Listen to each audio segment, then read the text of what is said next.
আপনাদের সবাইকে স্বাগত জানাচ্ছি। আমি রাসেল। আশা করছি আপনারা সবাই ভালো আছেন, ভালোর দলে আছেন। যেভাবে লেখা আছে আমি সেভাবেই ঘটনা শুরু করছি। আসসালামু আলাইকুম রাসেল ভাই, আশা করি ভালো আছেন, কারণ আমি জানি আপনি সব সময় ভালোর দলে। আমি আপনার ভূত এফএমের নিয়মিত একজন শ্রোতা এবং সেই 2013 সাল থেকে আমি আপনার ভূত এফএমের বড় একজন ফ্যান।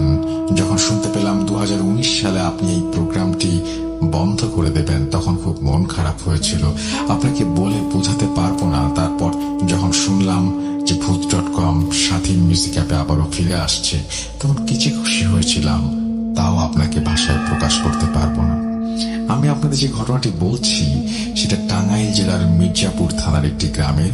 সঙ্গত কারণে আমি আর কিছু উল্লেখ করছি না।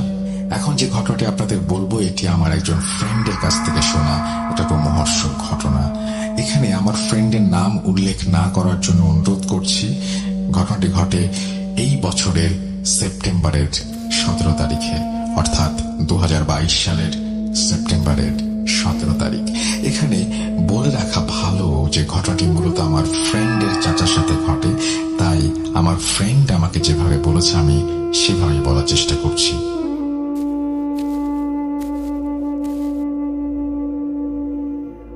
আগে থেকে আমাদের বংশগত স্বভাবে মাছ ধরার একটা পরিচয় আছে। আমাদের গ্রামের সামনে রয়েছে একটা বিল। সেই বিলে প্রতি বছর বর্ষার সময় পানি আসে। বিল তখন কানায় কানায় পূর্ণ হয়ে যায় এবং গ্রামবাসীরা মাছ ধরার জন্য দিন রাত সেই বিলের সাথে লেগে থাকে। যেহেতু আমাদের বংশগত স্বভাবে মাছ ধরা একটি রীতি রয়েছে, সেহেতু আমার চাচাও প্রতি বছর এই বিলে মাছ ধরত। তো এবছরই আমার চাচার সাথে মাছ ধরাকে কেন্দ্র করে এমন একটা ঘটনা ঘটে যা আমাদের পরিবারের ওপর খুবই একটা কষ্টদায়ক ঘটনার জন্ম দেয়। একদিন রাতে আমার চাচা ও তার দুই বন্ধু রাত 11টার দিকে কি 11:30টার দিকে বিলে মাছ ধরতে যান। তখন মাছ ধরতে ধরতে রাত 1টা কিংবা 2টার কাছাকাছি চলে যায়। আমার চাচার বন্ধুরা বলে যে, চল আজকে তো মাছ ভালোই ধরেছি, তাহলে চল আজকের মতো ফিরে যাই, এমনিতেই অনেক রাত হয়ে গেছে। কিন্তু আমার চাচা ছিলেন খুবই মাছ ধরার পাগল। মাছ ধরার নেশা তখন আমার চাচাকে পেয়ে বসেছে। তার দুই বন্ধুকে তিনি বললেন, আর একটু পরে যাব। তখন তার বন্ধুরা বলল, আজ তো ভালোই মাছ পেয়েছি, তাহলে আর কি করব, চল বাড়ি ফিরে যাই। কিন্তু আমার চাচা তাদের সাথে যেতে রাজি হলেন না। চাচা তার দুই বন্ধুকে বলল, তোদের মধ্যে যে কোনো একজন আমার সাথে থাক, একজন চলে যা। তখন আমার চাচার এক বন্ধু তার সাথে থাকার জন্য রাজি হলো এবং আরেকজন বাড়ি ফিরে গেল। এই ঘটনাটুকু আমার চাচা সেই বন্ধুর কাছ থেকে শোনা। বলছেন চাচার বন্ধু, আমি যখন আবার মাছ ধরা শুরু করলাম তার কিছুক্ষণ পরেই বিলের মধ্যে দুটো আলো দেখতে পেলাম। আলোগুলো লাল রঙের ছিল। আস্তে আস্তে সেই আলোগুলো আমাদের কাছে আসতে থাকলো। একটু কাছে আসতেই ভালো করে লক্ষ্য করলাম যে আলোগুলো খুবই লাল আর দুটো চোখের মতো, যেন আগুনের দুটি ফুলকি। তখন আমরা দুজনেই ভাবলাম ওগুলো কি। আমাদের একটু ভয় লাগতে শুরু করলো। আস্তে আস্তে আলোগুলো যখন আমাদের দিকে এগিয়ে এলো, আমরা যা দেখলাম তা দেখার জন্য মোটেও প্রস্তুত ছিলাম না। তখন আমরা দেখতে পেলাম যে দৈত্যাকৃতির একটা জিনিস, তার মাথায় সাদা সাদা লোম ছিল, তার মুখটা ছিল ঘোড়ার মুখের মতো, আর তার দুই হাত ছিল ঘোড়ার খুরের মতো। তখন সেই সাদা অবয়বটা আমাদের দিকে ধেয়ে আসছে আর বিকট কর্কশ শব্দ করতে করতে আসছে। তখন আমরা দুজনেই খুব ভয় পেয়ে যাই এবং দৌড় দেই। আমাদের বিলে বর্ষার সময় হাঁটু সমান পানি। আমরা মাছ ধরতে ধরতে বিলের কাছাকাছি চলে এসেছিলাম। ঠিক তখনই সেই বিভৎস অবয়ব আমাদের দিকে তার দুই ঘোড়ার খুরের মতো হাত বাড়িয়ে দিল এবং শুধু তাই নয়, হাতগুলো বড় হতে শুরু করলো। ঠিক সেই মুহূর্তে দুজনেই পানির মধ্যে দৌড় দেওয়ার চেষ্টা করি। যেহেতু বিলে আমাদের হাঁটু সমান পানি থাকার কথা, ভালোভাবে দৌড়াতে পারছিলাম না। এরই মধ্যে বিলে পার হয়ে আমরা অনেক দূর চলে এসেছিলাম মাছ ধরতে ধরতে। ভয়ে কে কার মতো কোন দিকে দৌড়িয়েছিলাম বুঝতে পারিনি। আমি কোনোভাবে আস্তে আস্তে এসে বিলের পাড়ে উঠে বাড়ির দিকে দৌড় দেই। তখন আমার কোনো খেয়াল ছিল না। দৌড়াতে দৌড়াতে এসে এক সময় বাড়ির ভিতরে ঢুকে দরজার সামনে চিৎকার করে অজ্ঞান হয়ে যায়। আর কিছু মনে নেই। পরদিন যখন আমার জ্ঞান ফেরে তখন আমি দেখছি আমার চারপাশে আমার বাড়ির মানুষ, আমার বন্ধুর বাড়ির দাঁড়িয়ে আছে এবং আমার বন্ধুরা আমার কথা জিজ্ঞেস করছে। তখন আমি সবাইকে সবকিছু খুলে বলি। একটা ঘটনা আমার ফ্রেন্ডের মুখ থেকে শোনা এটা। তখন সবাই আমার চাচাকে খুঁজতে ব্যস্ত হয়ে পড়ে, বাড়িতে কান্নাকাটির রোল পড়ে যায়। তখন সবাই আমরা বিলের দিকে যাই, আর সেখানে গিয়ে আমরা চাচাকে দেখতে পাই না। বিলের মধ্যে নেমে আশেপাশে অনেক জায়গায় খুঁজেও আমার চাচাকে আর পাওয়া যায় না। এভাবেই 3 দিন পার হয়ে যায়। একদিন সকালে একটি লোক খবর নিয়ে আসে যে বিলে যেন কার লাশ পড়ে আছে। তখন আমাদের বাড়ির সবাই খুব চিন্তিত হয়ে পড়ে। আমরা দেখি সেখানে ইতোমধ্যে লোক জড়ো হয়ে গেছে, লাশটা বিলের মধ্যে উল্টো হয়ে গেড়ে রাখা। তখন কিছু মানুষ মিলে লাশটিকে উঠিয়ে নিয়ে আসে। মুখটা একদম কাদায় মেখে গেছে, মুখের ভেতরেও অনেক মাটি হাঁ দিয়ে গেছে। তখন আমাদের বাড়ির সবাই অনেক কান্নাকাটি শুরু করে দেয়। তারপর নিশ্চিত হয় যে এটা আর কারো নয়, আমার চাচার লাশ। তো এই ছিল রাসেল ভাই আমার ঘটনা। জানি না কতটুকু ভয়ানক, তবে এই ঘটনাটি আমার পরিবারের কাছ থেকে একটা কষ্টদায়ক ঘটনা। আমার চাচা পৃথিবী থেকে বিদায় নিয়েছে আজ থেকে 1 মাস হলো। সবাই আমার চাচার জন্য দোয়া করবেন, তা আল্লাহ যেন তাকে জান্নাত নসিব করেন। জানি ঘটনাটি ভালো করে গুছিয়ে লিখতে পারিনি, তবুও চেষ্টা করেছি। And thank you very much, আপনি এই চেষ্টাটুকু করেছেন এবং আপনি যে আমাদের ঘটনা পাঠিয়েছেন এর জন্য আপনাকে অসংখ্য ধন্যবাদ। আমরা চলে যাব আমাদের পরবর্তী ঘটনায়।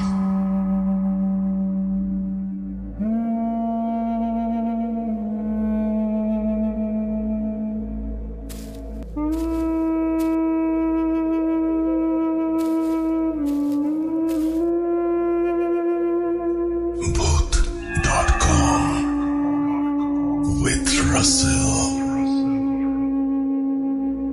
ওয়েলকাম ব্যাক, আপনাদের সবাইকে স্বাগত জানাচ্ছি আমি রাসেল। আশা করছি সবাই ভালো আছেন, ভালোর দলে আছেন। যেভাবে লেখা আছে আমি সেভাবেই শুরু করছি। আসসালামু আলাইকুম প্রিয় লিসেনার্স, রাসেল ভাইয়া আশা করি ভালো আছেন এবং ভালোর দলে আছেন। বলছি নীলফামারী জেলার খুব সুন্দর একটি উপজেলা সৈয়দপুর থেকে, দ্য সিটি অফ নাইটও বলা হয় যাকে। সঙ্গত কারণে নিজের নাম প্রকাশ করতে পারছি না এবং সৈয়দপুর থেকে ঢাকা অনেক দূরে হওয়ায় স্টুডিওতে উপস্থিত থাকা সম্ভব নয়। তাই আমি অনুরোধ করছি আমার স্টোরি পড়ে শোনানোর জন্য। 2018 থেকে আমি ভূত FM শুনি এবং বর্তমানে ভূত.com শুনছি প্রতিনিয়ত এবং ইনশাল্লাহ ভবিষ্যতেও শুনব। এটি আমার ভূত.com-এ পাঠানো প্রথম ঘটনা, তাই বানানে কোনো প্রকার ভুল ত্রুটি হলে ক্ষমা সুন্দর দৃষ্টিতে দেখবেন। গুছিয়ে লিখতে না পারার কারণে সবার কাছ থেকে ক্ষমা চেয়ে নিচ্ছি। আর বেশি কথা না বলে চলে যাই ঘটনায়। ঘটনাটি আমার এক কলিগের কাছ থেকে কালেক্ট করেছি এবং ঘটনাটি শেয়ার করার অনুমতি পাই একমাত্র শর্ত, যেটি হলো স্টোরিতে কারো নাম কিংবা জায়গার উল্লেখ করা যাবে না। চলে যাচ্ছি ঘটনায়। ঘটনাটি আমার কলিগের নানার সাথে ঘটে যাওয়া বর্তমানে ঘটেছে এমন একটি ছোট্ট ঘটনা। বলছি আমার কলিগের ভাষায়।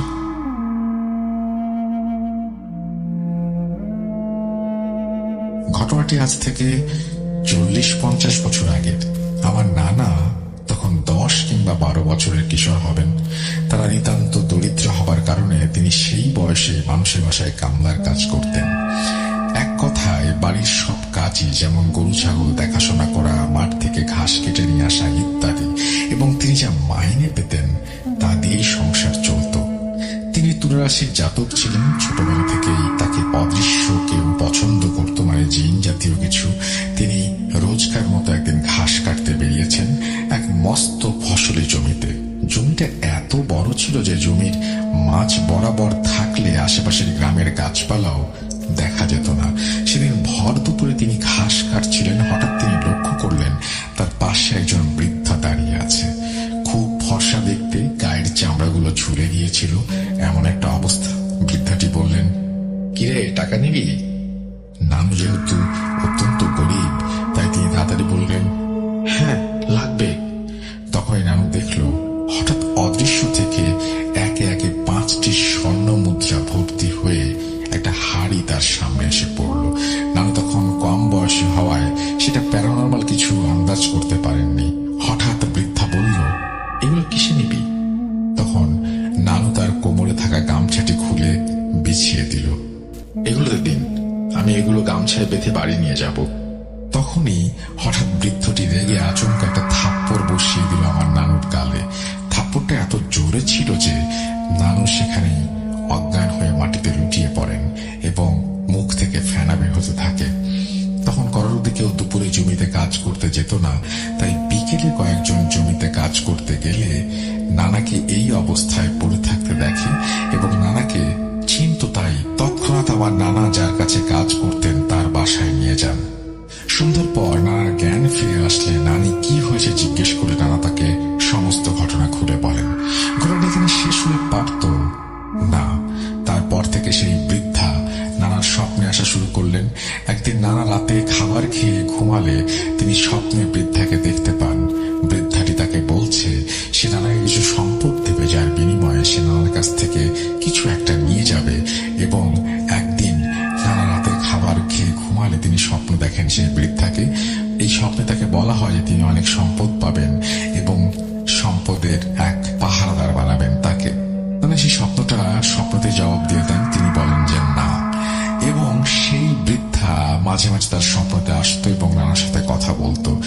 দেখতে দেখতে দিন ছেড়ে বছর কেটে যায়। নানা বিয়ে করেন, সংসার করতে শুরু করেন। আমার নানি ছিলেন 5 ওয়াক্ত নামাজি এবং পরহেজগার ব্যক্তি। তিনি কখনো নামাজ মিস করতেন না। নানার বিষয়ে সেই বৃদ্ধা আমার নানির স্বপ্নেও আসতো এবং বারবার তোর স্ত্রীকে আমি নিয়ে যাব এবং আমার সম্পদের পাহারাদার বানাবো, এই সমস্ত কথা বলতো। নানিও স্বপ্নে তাকে না করে দিতেন এবং বলতেন তিনি যাতে তাকে নিয়ে না যান। এদিকে বৃদ্ধা নানান ভাবে মাঝে মাঝে বিভিন্ন রূপ নিয়ে আসতো এবং আসার আগে জানিয়ে দিত যে কাল আমি তোর বাসায় আসব একটা ছাগল কিংবা টিয়া পাখির রূপ নিয়ে। তাই নানার রুম আগে থেকে সুন্দর করে মুছে আলোর বাতি জ্বালিয়ে রাখার জন্য বলে দিত এবং তাতে তাকে যেন কেউ বিরক্ত না করে সে বিষয়েও সাবধান করে দিত। এমনি একদিন সে নানাকে জানালো যে আগামীকাল তার বাসায় টিয়া পাখির রূপ ধরে আসবে এবং খাটের একটা কোনায় বসে থাকবে। তো সেদিন নানা আগে থেকে সবাইকে জানিয়ে রেখেছিল যে তার রুমে কোনো প্রকার টিয়া পাখি দেখলে যাতে সেই পাখিকে কোনো বিরক্ত না করা হয়। যথারীতি সেই ঘরটি সম্পূর্ণ পরিষ্কার করে রাখা হয় এবং আগরবাতি জ্বালানো হয়। সেদিন রুমে আমার খালাতো বোন বই পড়ছিল। বই পড়া শেষ করে সে বই গুছাতে যাবে, তখন ভুল করে একটা বই টেবিল থেকে পড়ে যায় এবং সেই বইটি উঠাতে গেলে তার নজর যায় খাটের দিকে। সে দেখতে পায় খাটের এক কোণে একটি সুন্দর টিয়া পাখি বসে আছে। ব্যাস, দেখা মাত্র পাখিটি ধরতে খাটের নিচে ঢুকে পড়ে এবং পাখিটিও উড়ে পালাতে চায় এবং সেইখানে তৎক্ষণাৎ ধাওয়া করে। কিছু দূর পাখিটি উড়ে অদৃশ্য হয়ে যায়। সেদিন রাতেই নানু আবার স্বপ্নে দেখতে পায়। খুব গরম মেজাজ নিয়ে নানাকে বলতে থাকেন সেই বৃদ্ধা, আজ বিরক্ত কেন করা হয়েছে? নানু তখন বললেন, ছোট্ট মেয়ে বাচ্চা, তার তো আর সেরকম বুদ্ধি টুদ্ধি হয়নি, তাই হয়তো ভুল করে ফেলেছে। জানলে অবশ্যই সে করতো না, তাকে না হয় এবারের মতো ক্ষমা করে দাও। এবারে বোঝানোর পর সেই বৃদ্ধাটি তার কথা মানলেন। একদিন নানু বাইরে মুরগির ঝোপের উপরে ঘুমিয়েছিলেন। বলে রাখা ভালো, নানুর বাসায় আগেকার দিনের মতো মুরগির ঝোপের উপরে বসার একটা স্থান বানানো যেত। তিনি সেটার উপরেই মশারি টাঙিয়ে ঘুমিয়েছিলেন। রাত যখন গভীর তখন ঘুমের মধ্যে হঠাৎ তিনি বুঝতে পারেন তার পায়ের কাছে একটা ছাগল মাথা রেখে ঘুমাচ্ছে। তখন আমার মামাও ছাগল পালতেন। নানা রাতেই মামাকে জিজ্ঞেস করলেন তার ছাগল বাইরে বের হয়েছিল কিনা। মামা চেক করে বললেন যে তার ছাগল ঠিকঠাক জায়গাতেই আছে। নানা তখন চমকে গিয়ে ছাগলটিকে ধরতে গেলেন। দেখেন ছাগলটি মশারি চিরে উধাও। যেহেতু সেই বৃদ্ধ নানাকে না জানিয়ে এসেছিল, তাই সে নানাকে অনেক বকাঝকা করে। আর নানাকে এখনো তার কথা মতো চলতে হয়। যদি সে বলে চুল বড় রাখতে, তাহলে চুল বড় রাখতে হবে। যদি সে বলে চুল ছোট করতে, ছোট করতে হবে। এই ছিল ঘটনা। জানি না কতটা ভয়ঙ্কর, বিশ্বাস করা বা না করাটা একান্তই আপনাদের ব্যাপার। তবে 100% যে সত্য এই ঘটনাটি তা নির্দ্বিধায় বলতে পারি। ধন্যবাদ জানাচ্ছি রাসেল ভাইকে কষ্ট করে গল্পটি পড়ে শোনানোর জন্য। আপনাকে অসংখ্য ধন্যবাদ এবং আশা করছি আপনি যে লিখেছেন তারপরে যে আমার কাছে আব্বু আম্মুর অনেক ঘটনা রয়েছে, সময় পেলে সেগুলো পাঠাবো। আমি আপনার ঘটনার অপেক্ষায় থাকলাম। আশা করছি খুব দ্রুতই আপনার ঘটনা আপনি পাঠাবেন। আমরা চলে যাব আমাদের পরবর্তী ঘটনায়। আসসালামু আলাইকুম রহমতুল্লাহ। বরাবরের মতো রাসেল ভাইকে আর জিজ্ঞাসা করলাম না ভালো আছেন কিনা, কারণ আমরা book.com এর লিসেনার যারা আছি সবাই জানি যে রাসেল ভাই সবসময় ভালোর দলেই থাকে। তো যাই হোক, আমি ওমান প্রবাসী, আমার নাম হচ্ছে মহিউদ্দিন। তো কাজের সূত্রে 2012 সালে আমি ওমানে আসি। তো এখানে আসার পর আমরা একটা কোম্পানিতে চাকরি করতাম। তো ওখানে আমাদের কোম্পানির আরেকজন বাঙালি ভাই ছিল, ওনার নাম ছিল সাইফ, ওনার হোম ডিস্ট্রিক্ট হচ্ছে নোয়াখালীতে। তো আস্তে আস্তে ওনার সাথে আমার একটা সম্পর্ক এখানে তৈরি হয়। তো সম্পর্কটা এরকম ছিল মানে বন্ধু কম ভাই বেশি, ঠিক এরকম সম্পর্ক। তো মূলত আমরা যে ডিউটি করতাম, আমাদের ডিউটি ছিল সকাল 8টা থেকে রাত্র 8টা পর্যন্ত। তো 8টার পরে আমরা সবাই রুমে চলে যেতাম, যে খাওয়া দাওয়া কইরা তারপরে বাইরে বসতাম, বসে গল্প করতাম। তো গল্প সূত্রে একদিন হঠাৎ করে সাইফ ভাই বললো যে মহিন ভাই এরকম এরকম আমার লাইফে কিছু ঘটনা আছে বা হিস্ট্রি আছে, আমি আপনার সাথে শেয়ার করবো। তো আমিও ইন্টারেস্ট হলাম, বললাম যে ঠিক আছে সাইফ ভাই, তো বলেন শুনি। তো পরে উনি আমার সাথে ওনার জীবনের একটা ঘটনা শেয়ার করে। তো আমি মূলত সেটাই এখন আপনাদের সাথে শেয়ার করতেছি। তো ঘটনা যাওয়ার আগে আমি একটু ওনাদের বাড়ির বর্ণনা করি। ওনাদের যেখানে বাড়ি থেকে বাজারে যেতে মূলত সময়, যদি পায়ে হাইটা যায় তাহলে আধা ঘন্টার মতো সময় লাগে, আর যদি সাইকেল দেওয়া যায় তাহলে 10 থেকে 15 মিনিট বা 12 মিনিট এরকম সময় লাগে। তো যাওয়ার পথে মাঝখানে, মানে ওনাদের বাড়ি থেকে বাজারের মাঝখান বরাবর যাইতে সময় ওখানে একটা শ্মশান ঘাট পড়ে, আর ওই শ্মশান ঘাটের মধ্যে আবার বট গাছ আছে একটা এরকম। তো ওটার পাশে দিয়ে হচ্ছে মূলত রোড দিয়ে আসা যাওয়া করা লাগে।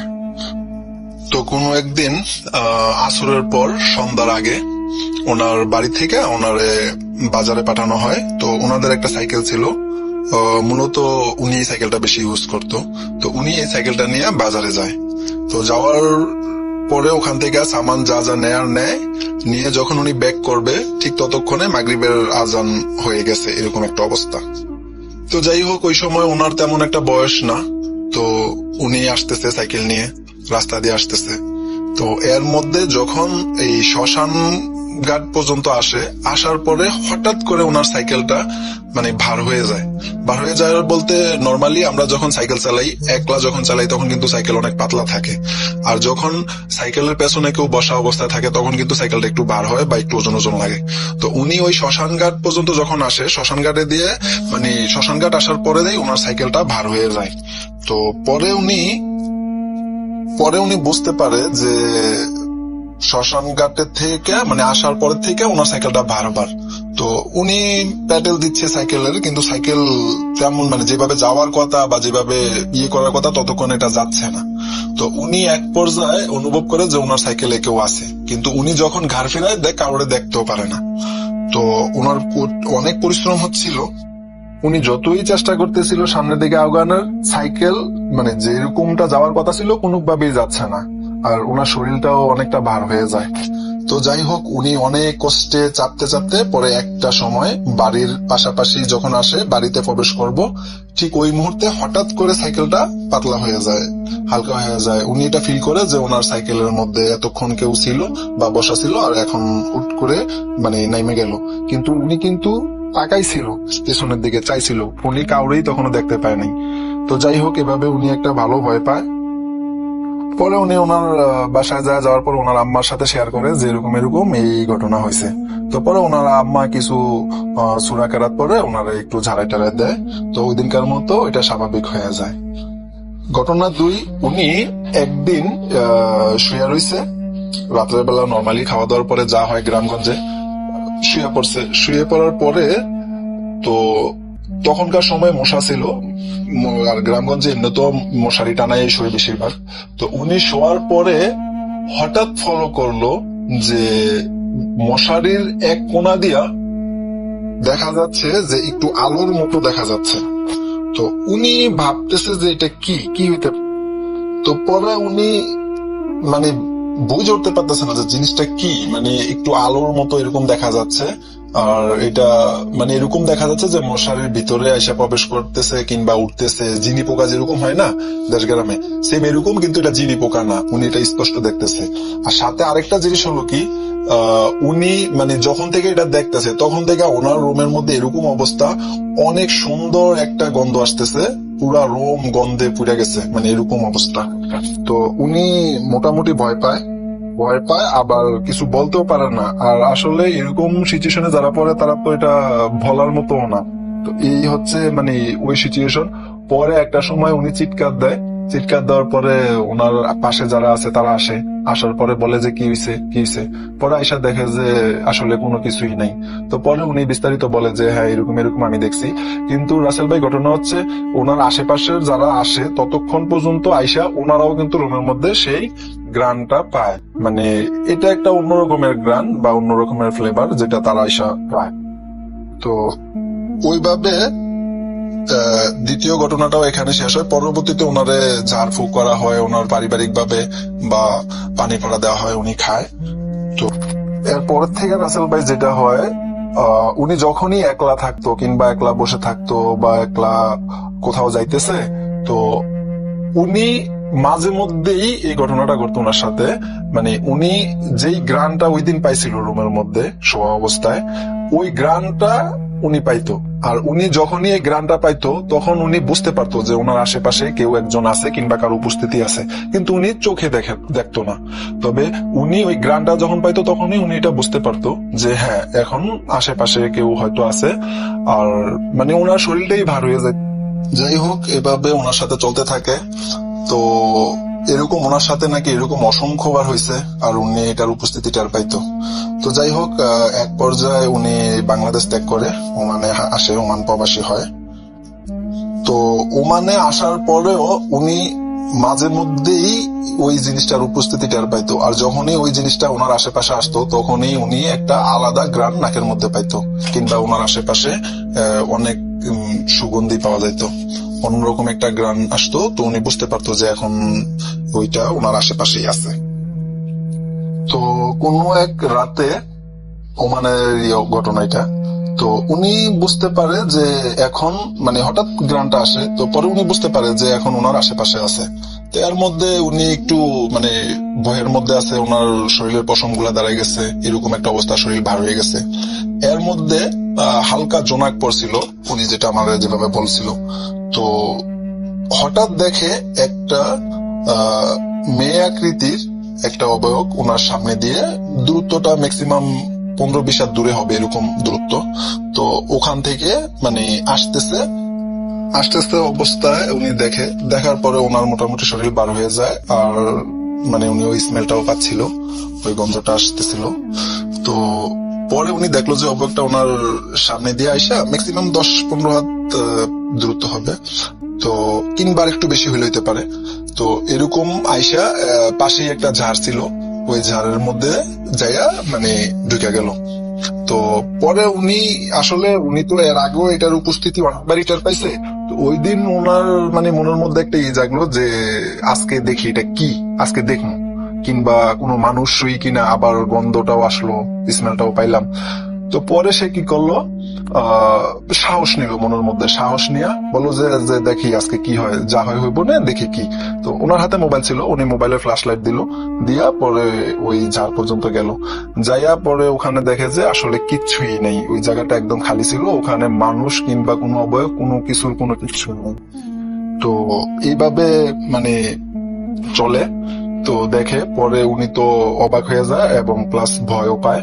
তো পরবর্তীতে উনি ওখান থেকে চলে আসা পরে আয়সা পরে মানে যাইয়া রুমের মধ্যে। আর বিষয়টা তো আসলে কার সাথে শেয়ার করব, আর এটা তো ওনার সাথে বাংলাদেশ থেকেই ঘটা ঘটনা, যেটা বাংলাদেশ থেকে বর্তমানে ওমান পর্যন্ত ঘটতেছে।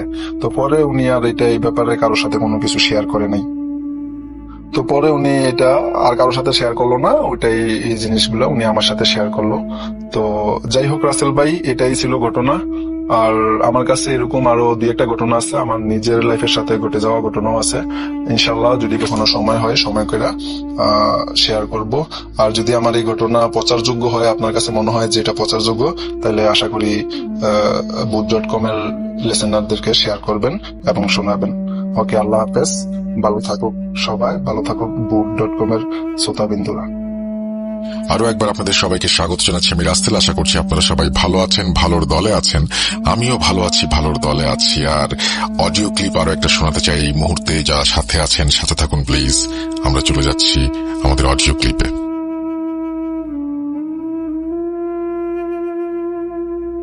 আসসালামু আলাইকুম রাসেল ভাই, আমি ইরফান ইসলাম ইরাম ঢাকার মোহাম্মদপুর থেকে বলছি। রাসেল ভাই, আজকে যে ঘটনাটি আমি শেয়ার করব, এই ঘটনাটি আমার এক ফ্রেন্ডের কাছ থেকে শোনা এবং সে এই ঘটনার চাক্ষুষ সাক্ষী, এই মর্মান্তিক ভয়ঙ্কর ঘটনার। তো রাসেল ভাই, আমি ভূত এফএম 2013 সাল থেকে শুনতাম। হঠাৎ করে যখন ভূত এফএম বন্ধ হয়ে গেল, আপনার কণ্ঠস্বর যখন প্রতি সপ্তাহে শুক্রবার শুনতে পেতাম না, খুব খারাপ লাগতো। কিন্তু আপনি নতুন ভাবে, নতুন আঙ্গিকে আমাদের মাঝে ভূত.com নিয়ে হাজির হয়েছেন, এতে আমি অনেক খুশি। তো রাসেল ভাই, আমি যে ভয়ঙ্কর ঘটনাটি শেয়ার করতে চাচ্ছি, এই ঘটনাটি শেয়ার করার আগে একটু ভূমিকা দিতে চাই যে ঘটনাটা রাসেল ভাই কিভাবে আমি জানতে পারলাম। পৃথিবীতে রাসেল ভাই অনেক কিছুই ঘটে, পৃথিবীতে কোটি কোটি মানুষ, কিছু না কিছু মানুষের জীবনে অনেক ভয়ঙ্কর কিছু ঘটে যায়। ঠিক তেমনি এই ঘটনাটি। রাসেল ভাই, আমার মা মিরপুরে একটি হাসপাতালে ভর্তি ছিল। ওই হাসপাতাল অনেক বড় হাসপাতাল, কিডনির জন্য, কিডনি রোগীদের জন্য। তো আমার মাকে আত্মীয় স্বজনরা সবাই দেখতে আসতো, আমার বন্ধু বান্ধব, ফ্রেন্ড সার্কেল তারাও আসতো। তো একদিন আমার এক ফ্রেন্ড আসছে, ওর নাম হচ্ছে আলামিন। তো ও হাসপাতালের নিচে এসে আমাকে ফোন দিল, বলতেছে, বন্ধু একটু নিচে আয়, আমাকে নিয়ে আসা। তখন আমি ওকে নিয়ে গেলাম। তো দেখলাম ওর মধ্যে হাসি খুশি, ওর মন ফুরফুরে। তো হঠাৎ করে যখন 6 তলায় গেলাম হাসপাতালের, তো একটা সময় দেখতেছি ওর মানে আমার মায়ের সাথে আছে, তো দেখলাম ওর মনটা কেন জানি বিমর্ষ। তো আমি ওকে জিজ্ঞেস করলাম যে, আলামিন কি ব্যাপার, এরকম হতবিহ্বল বিমর্ষ তোকে লাগতেছে কেন? কিছুক্ষণ আগে না তুই হাসি খুশি ছিলি? তো তখন ও বলতেছে, বন্ধু একটা দুঃখের ঘটনা আছে, মর্মান্তিক একটা ঘটনা, তো পরে বলবো, এখন যখন এখান থেকে চলে যাবো আন্টিকে দেখার পর তখন বলবো। তো যাই হোক রাসেল ভাই, পরে ও আমার মাকে দেখলো, কথাবার্তা বললো। যখন ও চলে যাবে তখন আমাকে বলতেছে, বন্ধু আয় নিচে আয়, তোকে আমি এই ঘটনাটা বলবো। তো রাসেল ভাই, তারপর আমি ওর সাথে নিচে যাই। তখন ও এই ঘটনাটা বলা শুরু করে যে আসলে কি মর্মান্তিক ঘটনা। আমিও কিন্তু শোনার জন্য খুব আগ্রহ নিয়ে আছি। তখন ও বলল যে ওর আলামিনের বাসা হচ্ছে আমিন বাজারের ওখানে, ওরা ওখানকার স্থানীয়। তো ওর এলাকার এক ভাগ্নি, দুঃসম্পর্কের পাড়া প্রতিবেশী, ঘনিষ্ঠ। তো ওই ভাগ্নির নাম হচ্ছে সুমাইয়া। তো এই মেয়েটা যখন রাসেল ভাই জন্মগ্রহণ করে, ছোট থেকেই ওর সাথে নাকি 6-7টার মতো জিন ছিল। তো যখন এই মেয়েটার জন্ম হওয়ার পর তার বাবা মা অনেক চেষ্টা করছে যে জিনগুলোকে ওর থেকে দূরে রাখার। সেজন্য কবিরাজ বলেন, হুজুর বলেন, রাসেল ভাই সব জায়গায় ওরা গেছে, কিন্তু কখনো কোনো লাভ হয়নি। একটা পর্যায়ে পরিবার হালটা ছেড়ে দেয় যে যাক, কার যেহেতু হচ্ছে না, থাকুক এইভাবেই, তো তেমন তো তার মেজর কোনো সমস্যা করতেছে না। তো একটা সময় এইভাবেই চলতে থাকে, মেয়েটা বড় হতে থাকে। মাঝে মধ্যে দেখা যেত সমস্যা হতো, বিশেষ করে কুরবানির ঈদ আর রমজানের ঈদে গরুর মাংস বাসায় ওরা ঢুকাতে পারত, কিন্তু এই 2 ঈদ বাদে কখনো যদি আত্মীয় স্বজন আসছে বাসায়, তখন ওরা গরুর মাংস ঢুকাতে পারত না। গরুর মাংস ঢুকালেই ওই দিন জিন ওই মেয়েটার গায়ে শরীরে ভর করত। পরে হুজুর আবার সূরা মাধ্যমে তখন একটা সময় জিনগুলা ছেড়ে যেত মেয়েটাকে। তো এইভাবেই মেয়েটা বড় হয়, 16-17 বছর বয়স হয়। তো অনেকেই সলা পরামর্শ দেয় যে আপনারা আপনাদের সন্তানকে বিয়ে দেন। অনেক হুজুরও বলে এই কথা যে বিয়ে দেন, বিয়ে দিলে হয়তো সমস্যাগুলো সমাধান হবে। তো রাসেল ভাই, যখন মেয়েটার বয়স 17 বছর, ওর যখন বিয়ের ঠিক করার জন্য পাত্রপক্ষ ঠিক করা হয়েছে। বিয়ে হবে কয়েকদিন পর বাদে। তো রাসেল ভাই 2020 সালের জুলাই মাসের ঘটনা। তখন রাসেল ভাই সারা বাংলাদেশে করোনা প্রচুর ভাবে ছিল, আমরা জানি সবাই। তো তখনকার এই মর্মান্তিক ঘটনাটা, তার আগে ওই মেয়ের সাথে, সুমাইয়ার সাথে অনেক ছোটখাটো ঘটনা ঘটে গেছে আলামিনের ভাগ্নির সাথে। যেমন দেখা গেছে, কিছু ঘটনা বলি রাসেল ভাই। ওই মেয়ে যে ঘরে থাকতো, দেখা গেছে ওই ঘরের পাশ দিয়ে মধ্যরাতে বিড়াল চিৎকার করে। দেখা গেছে কিছু পাখি শব্দ করে, কিচির মিচির করে। তারপর মেয়েটা যে রুমে ঘুমাতো, দেখা গেছে ছাদের উপর দিয়ে কেউ হাঁটাহাঁটি করছে, কিন্তু ওর পরিবারের কেউ দেখতে পেত না। যে অনেকে সন্দেহবশত বের হয়ে দেখছে যে কি হচ্ছে, দেখে কিছুই নাই। বাসার সাথে একটা নারিকেল গাছ আছে রাসেল ভাই, দেখা গেছে নারিকেল গাছটা নিজের থেকে দোল খাচ্ছে, অথচ চারপাশে কোনো বাতাস নাই, অন্যান্য গাছগুলো দোল খাচ্ছে না, কিন্তু ওই নারিকেল গাছটা দোল খাচ্ছে। এরকম ওরা দেখছে, ওর পরিবারের মানুষজন দেখছে, আলামিনও দেখছে এই ঘটনাগুলো, চাক্ষুষ সাক্ষী। তো একটা পর্যায়ে রাসেল ভাই ওই মেয়ের বিয়ে ঠিক করা হয় 2020 সালের জুন মাসের ওদিকে।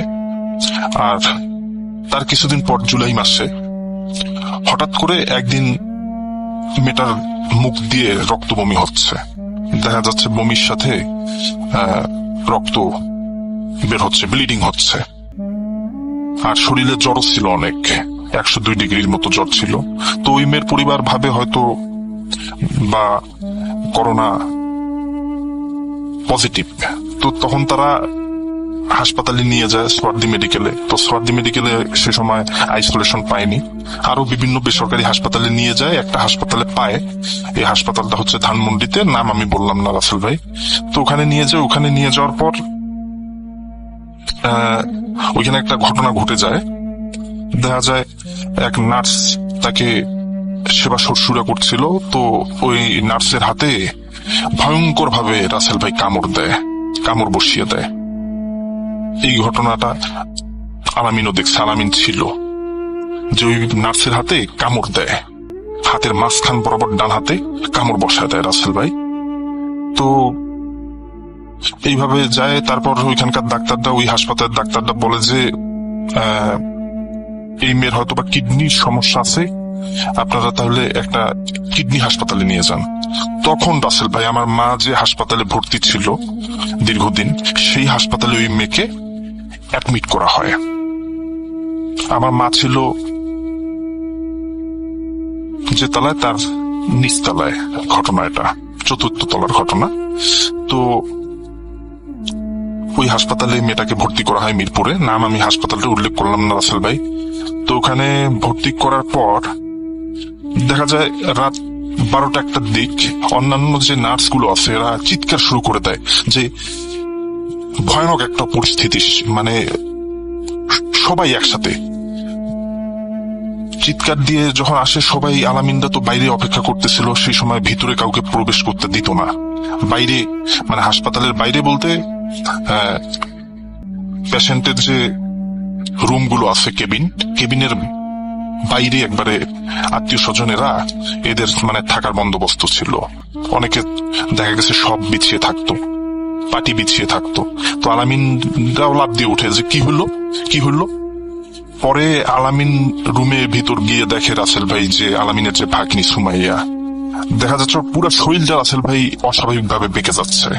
মানে দেখা গেছে পা আর মাথা ঠিক আছে, কিন্তু পেটটা, মানে মেরুদণ্ডটা রাসেল ভাই বাঁকা হয়ে যাচ্ছে, অস্বাভাবিক ভাবে বাঁকা হয়ে যাচ্ছে। আর দেখা যাচ্ছে মুখ দিয়ে, নাক দিয়ে অবিরল রক্ত বের হতে শুরু করছে। তখন তো সবাই ভয় পেয়ে গেল, কি হলো, নার্সরাও প্রচুর পরিমাণে ভয় পেয়ে গেল, এটা কি হচ্ছে, কি এরকম হচ্ছে কেন।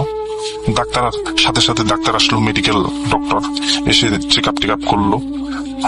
তো যখন মেডিকেল ডক্টর মেয়েটাকে চেক আপ, মানে কাছাকাছি গেছে, ওই মেয়ে তখন মানে বলতেছে, একটা অন্য ভয়েসে বলতেছে যে তুই সর, মানে ওর ভাষ্য মতে, আলামিনের ভাষ্য মতে, যে ওই মেয়েটা বলতেছে, মানে কথা স্পষ্ট বলতে পারতেছে না, তবুও বলার চেষ্টা করতেছে যে তুই সর, নাহলে তোর খবর আছে।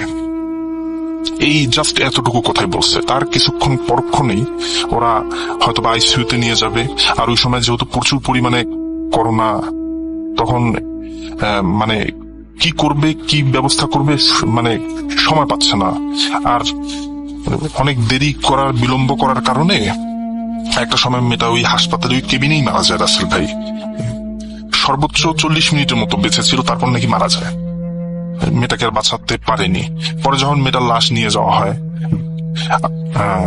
আমিন বাজারে, তো একটা হুজুর বলে ওদের পরিবারকে যে আসলে মেয়েটার যখন বিয়ে ঠিক করা হয়, তখন যে ওর সাথে যে জিনগুলো ছিল ছোটবেলা থেকে ওকে পছন্দ করত, এই জিনগুলো প্রচুর পরিমাণে ক্ষিপ্র হয়ে যায় তার উপর, মানে ক্ষিপ্র হয়ে যায়। পরিবারের উপরও ক্ষিপ্র হয়ে যায়, কিন্তু পরিবারের মানুষের রাশি দেখা গেছে অনেকের সিংহ রাশি ছিল। এগুলো হুজুর বলে যে অনেকের সিংহ রাশি ছিল, না হলে যদি ওদেরও তুলা রাশি হয়ে থাকতো বা কারো রাশি পাতলা হয়ে থাকতো হালকা, তাদেরকেও শেষ করে দিত।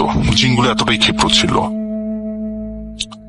তো রাসেল ভাই ওরাও অনেক বিলম্ব করে, ওরা আসলে বুঝতে পারেনি। ওরা ভাবছে হয়তো বা করোনা পজিটিভ, আসলে করোনা কিন্তু পজিটিভ ছিল না। এই হচ্ছে রাসেল ভাই আমার ঘটনা। যদি রাসেল ভাই ঘটনাটা আপনার পছন্দ হয়, অবশ্যই ভূত.com এর লিসেনারদের উদ্দেশ্যে শেয়ার করবেন।